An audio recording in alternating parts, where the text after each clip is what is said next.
Morning light spilled gently through the tall windows of the office, softening the edges of everything it touched.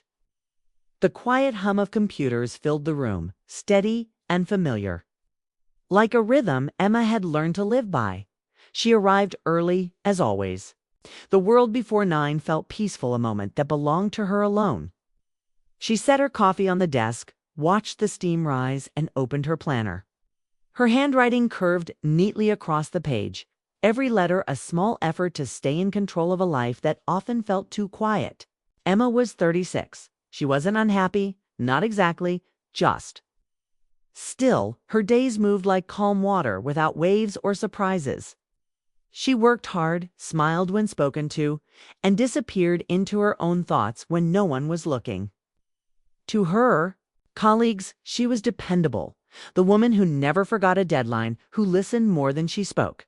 But inside, Emma carried a small ache she never told anyone about. It wasn't sadness, it was something gentler, more complicated, a longing for something undefined. A feeling she sometimes tried to name when the city lights blurred in the rain on her drive home. She wanted her life to mean something more. Not bigger, not louder, just more. That morning the air felt different. The office smelled faintly of rain, and a quiet drizzle tapped against the glass. Emma looked toward the hallway where her boss's office door stood closed. Daniel, the thought of him brought an uninvited warmth to her chest. He wasn't the kind of man who stood out immediately. He wasn't loud or showy, but there was something about him, the calm way he spoke, the way he noticed details others overlooked. He remembered when people had bad days, and he asked how they were doing in a way that actually felt real. For 3 years, Emma had worked under Daniel's quiet leadership. Their conversations were always professional, but something about his presence steadied her.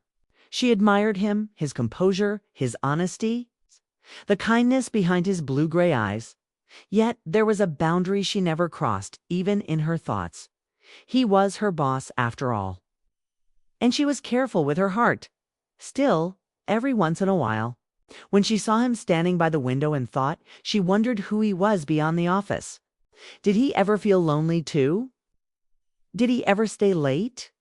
Not because he had to, but because the silence felt easier than going home. The clock ticked toward 9, and people began trickling in laughter in the hallway. Footsteps on polished floors. Emma turned back to her screen, trying to settle her wandering thoughts. Then the phone on her desk rang. Emma. Daniel's voice came through, low and calm as always. Could you come to my office at 10? Her fingers froze above the keyboard. Of course, she said quickly, hoping her voice sounded as steady as usual. Thanks, he replied. Then the line clicked. She stared at the receiver for a moment, unsure why her heart had started beating faster. Meetings with Daniel weren't unusual, but something in his tone, something quieter than usual, lingered in her mind. The morning passed in slow fragments. The sound of typing, the scent of coffee, the steady whisper of rain against the windows. Every minute closer to 10 felt heavier. When the clock finally struck, Emma stood, smoothing the sleeves of her soft gray sweater. She checked her reflection in the dark screen of her computer. Not vanity, just a need for calm. Her hair framed her face neatly, her expression thoughtful. The hallway felt longer than usual. As she approached Daniel's office, she saw him. Through the glass wall, standing by the window, his hands resting on the edge of his desk. His jacket hung neatly on the chair. The soft morning light traced the side of his face. He turned as she knocked gently. Come in, he said, his voice warm but serious. Emma stepped inside. The office smelled faintly of cedar and rain. Daniel's desk was covered with neat stacks of papers, though it looked like he'd been in the middle of sorting something. Please, have a seat, he said, motioning to the chair opposite him. She sat, trying to read his expression. His eyes met hers briefly, then shifted toward the window again. There was a pause, not awkward, thoughtful. I know you're wondering why I called you in, he began softly. Emma nodded. A little, she admitted. He smiled faintly. It's nothing bad, he said quickly. But it's important. Something in his tone made her heart flutter again, not from fear, but from curiosity. The rain outside grew steadier, pattering softly against the glass. Daniel took a deep breath, as if weighing his next words carefully. And in that quiet, Emma realized something she hadn't before. She trusted him. Not just as her boss, but as someone who carried sincerity in every word. Whatever he was about to say, she felt it would change something. Maybe not in the world outside, but in the quiet world inside her. Daniel looked at her, his eyes calm but searching. "Emma," he said gently, "there's something I need to tell you, and I wanted you to hear it from me first." The air between them shifted, not with tension, but with the stillness that comes before truth is spoken. Emma sat perfectly still, her hands folded in her lap, her heart quietly waiting. Outside, the rain fell harder, wrapping the moment in sound and softness, as if the world itself was holding its breath. For a moment after Daniel spoke, silence filled the room. It wasn't uncomfortably, felt like a pause between breaths. Like something meaningful was trying to find its way into words. But instead of explaining right away, Daniel looked toward the rain-streaked window and smiled faintly. "Do you remember your first week here, Emma?" The question caught her off guard. She nodded slowly. "Of course. I was terrified of pressing the wrong button." He laughed softly, the sound easing the tension between them. "You've double-checked everything 3 times. I remember thinking she's going to be running this place someday." Emma smiled, though her heart stirred with something deeper. Emotion that came not from the present moment, but from the memories his words unlocked. It had been 3 years since she first walked into that office. She'd been new to the city then, still finding her place in a life that had shifted more times than she cared to count. Her first day had been a blur of introductions, forms, and friendly but distant smiles. But Daniel had been different. He'd noticed her hesitation before anyone else did. "You'll get used to the pace." He'd told her that afternoon when she'd stayed late, organizing a mountain of files. His voice had carried the quiet assurance of someone who'd once been overwhelmed too. She remembered how he'd paused by her desk, offering a simple cup of tea. "You've done more than enough for today. Go home, Emma. The files will still be here tomorrow." That was the first time she'd smiled at him, not as her boss, but as a person who saw her. In the weeks that followed, our conversations were small, but meaningful, brief exchanges about books, weekend plans, or favorite coffee blends. Tina pried, never pushed, but he listened. And in a world that often rushed past her, that small act of listening felt like sunlight through a gray sky. One evening, after most of the office had gone home, Emma had found Daniel standing by the window, watching the city lights flicker below. She'd been about to leave, but something in his posture stopped her. "Tough day?" she had asked softly. He'd turned, surprised, then smiled. "You could say that. I sometimes forget how to stop thinking about work." She had nodded, understanding that kind of restlessness. They talked for a few minutes about nothing and everything, and when she finally left that night, she realized she hadn't felt lonely for the first time in months. It wasn't romance, it wasn't anything close to that. It was simply connection, quiet, unspoken, genuine. Back in the present, Daniel sat across from her, his gaze thoughtful. "You've come a long way since then," he said. Emma smiled softly. "I had good guidance." For a moment their eyes met, and she could feel the faint echo of every conversation they'd ever shared. Every kind word. Every moment of quiet understanding. But those memories also carried the echo of everything that had changed, how time had moved forward, how people drifted even when they didn't mean to. Daniel looked down at his desk, running his hand over a stack of papers. "You know," he said quietly, "it's strange how quickly the years pass. You think you have all the time in the world to do the things you want. And then one morning you realize time's already decided for you." Emma studied his face. There was a weariness there, not of regret, but of reflection. She wondered if he, too, carried the memory of a road not taken. "Was it hard for you to decide to leave?" she asked. He looked up at her, surprised by the question. "Harder than I thought it would be," he admitted. "This place became more than just work. It became a part of my life. The people, the routine. even the quiet mornings. He paused, then added, and some people made it harder to go.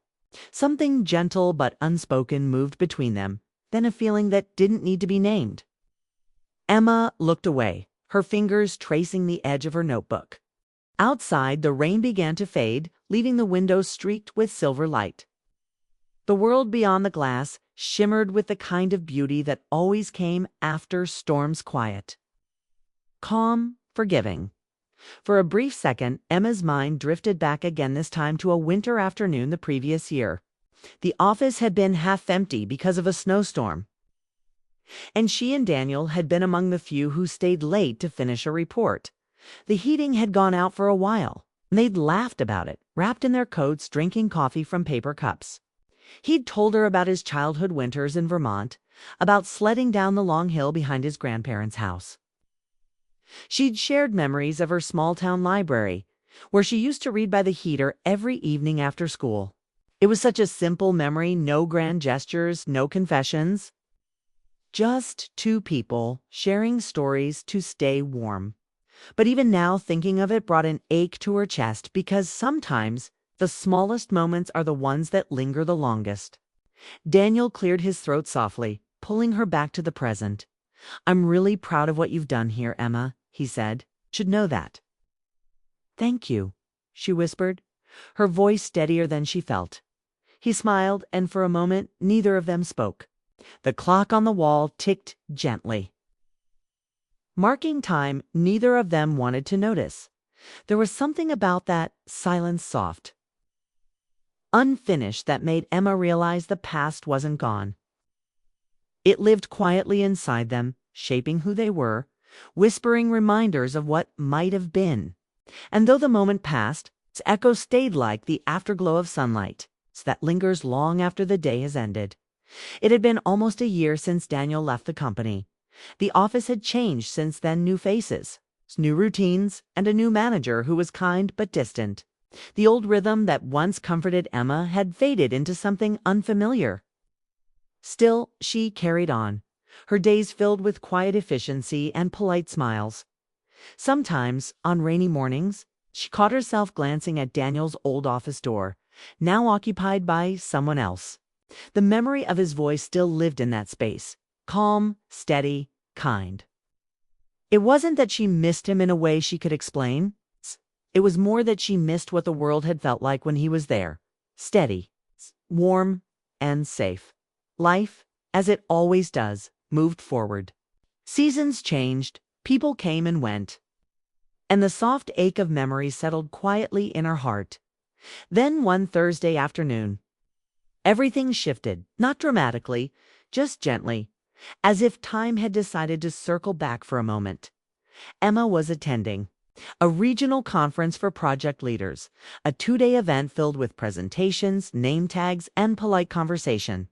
It was the kind of professional gathering that required composure and small talk, both of which she had learned to master. By the second day, she was ready to go home. She found a quiet corner of the hotel lobby, away from the noise of networking groups, and opened her notebook to review her notes. The low hum of chatter surrounded her, blending with the soft jazz playing in the background. That's when she heard it, a familiar voice. Emma. Her hand froze over the page. She turned slowly, unsure if she'd imagined it. But there he was. Daniel. He stood a few steps away, holding a folder and wearing the same calm expression she remembered. His hair was a little grayer now, his suit darker, but his smile, that gentle, steady smile, hadn't changed at all. For a heartbeat, she couldn't find her words. "Daniel," she said finally, her voice softer than she intended, "I didn't expect to see you here." He smiled, walking closer. "Neither did I. I'm giving a talk tomorrow on team leadership. When I saw your name on the attendance list this morning, I wondered if it might be you." She blinked, still processing the coincidence. "It's a small world," she said, smiling faintly. "Smaller than we think." He replied. They found a quiet table near the large windows overlooking the city. The late afternoon light painted everything gold. For a few moments, neither of them spoke. They just watched the world outside, cars moving slowly, people walking beneath umbrellas. life unfolding as if nothing extraordinary was happening. "How have you been?" Daniel asked finally. Emma hesitated, choosing her words with care. "Busy? Different, I suppose. I took over the regional projects last month." His eyes brightened. "Congratulations. I knew you would keep growing." "Thank you," she said softly. "And you? Seattle treating you well?" He nodded. "It's been good. New challenges, new people." But he paused, looking thoughtful. "I miss the familiarity sometimes. It's the old team, the early mornings." Emma smiled knowingly. "And the endless coffee runs." He laughed. "Especially those." The conversation flowed easily after that, about work, travel, mutual colleagues. Yet beneath every word, there was something else. A quiet awareness, an understanding that this meeting wasn't just chance.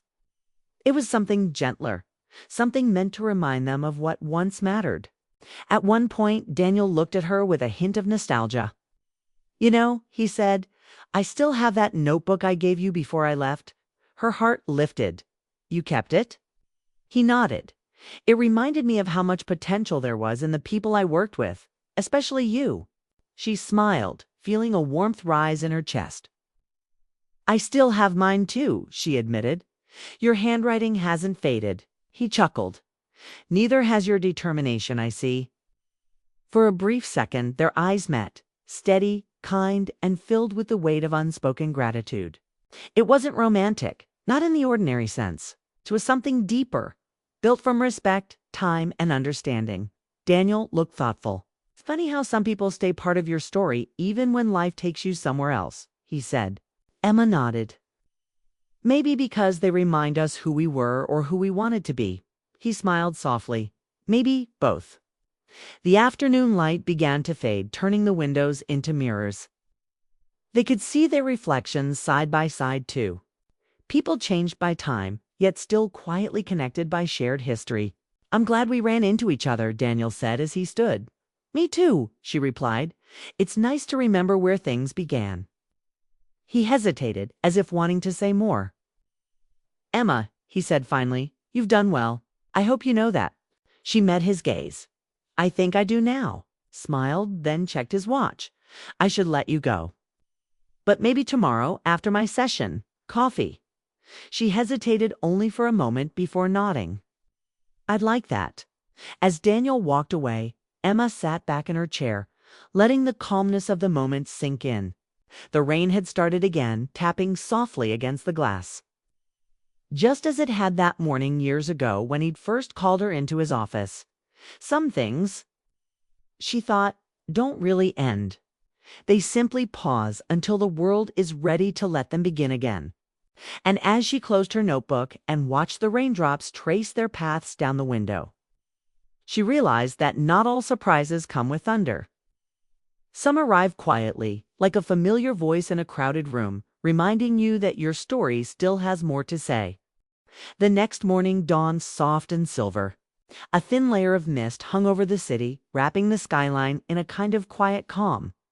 Emma stood by her hotel window, watching it all from above the streets, the rooftops, the waking world. She'd barely slept. Her thoughts kept circling back to the day before. To Daniel's voice, his smile, the comfortable warmth of being around someone who understood her without needing many words.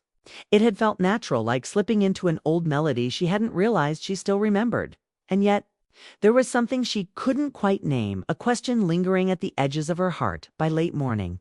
She walked into the conference hall for Daniel's session. The room was full, but somehow his calm presence filled the space without effort. He spoke about leadership and empathy, how the best leaders didn't just manage work, but nurtured people. As he talked, Emma realized he wasn't just describing a philosophy.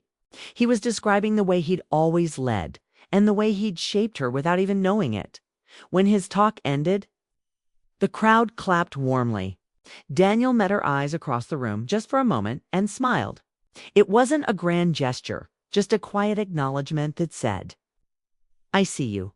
Later that afternoon, they met again in the hotel cafe. The same window seat, the same soft hum of background music.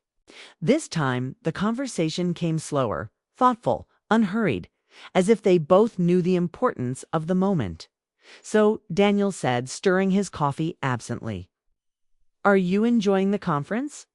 Emma smiled. "More than I expected. Especially your talk," he chuckled. "That's kind of you."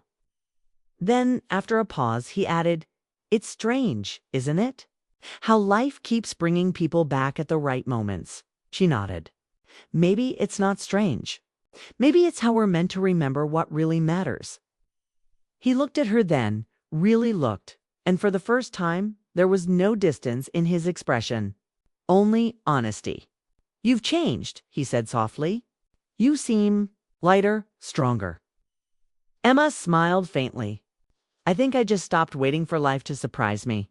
I started meeting it halfway." Daniel nodded, clearly moved. "That's good to hear. You always had more courage than you believed."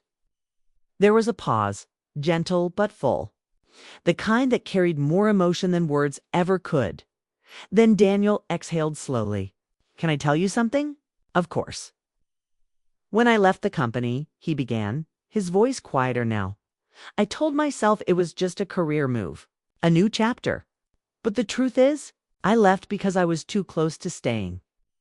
Emma's heart tightened. She didn't speak, she couldn't. He continued, choosing each word with care. "You reminded me what it meant to care about work, to see people beyond titles and deadlines.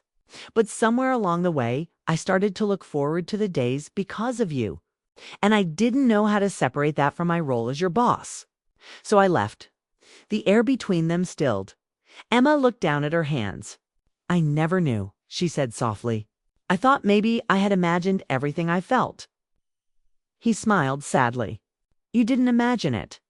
But I didn't want it to become something complicated or wrong. You deserved clarity and freedom to grow." Her eyes lifted to his, and in that moment, there was no awkwardness, no regret. Just understanding to people who had once met at the wrong time. Now, standing in a space where honesty didn't hurt, she nodded slowly. "Thank you for telling me." Daniel leaned back slightly, a quiet relief settling in his shoulders. "You've become everything I hoped you'd be," he said. "That's all I ever wanted." They talked for another hour about work, about family, about how life never moves in straight lines. The conversation felt like a final page being written, one filled not with endings, but with peace. As the afternoon light softened, Daniel glanced at his watch. "My flight's in a few hours," he said. "I figured," she replied gently. He smiled. "You always figured things out before anyone said them." She laughed quietly. Occupational habit. He stood then, and for a moment, neither of them knew how to say goodbye. He extended his hand, simple, professional, but when she took it, he held it just a little longer than necessary. "Take care of yourself, Emma," he said. "You too." Daniel, their eyes met, calm, steady, full of gratitude. Then he turned and walked toward the lobby doors, disappearing into the soft blur of afternoon light. That evening, Emma returned to her room and sat by the window, watching the city glow as twilight settled. She opened her notebook, the one Daniel had given her years ago, and ran her fingers over his handwriting. "You have more strength than you realize." She smiled to herself. Maybe love wasn't always about holding on. Maybe sometimes it was about learning, growing, and knowing when something had already given you what it was meant to. As she closed the notebook, she felt a quiet peace, not the sharp ache of goodbye, but the calm understanding that some connections don't fade. They simply settle into the heart as lessons, as warmth, as proof that kindness and honesty leave echoes that never really disappear. Outside, the city lights shimmered like scattered stars. And somewhere in the distance, perhaps in another airport, another time zone, Emma imagined Daniel looking out a window too, thinking of how every ending can still be a beautiful beginning.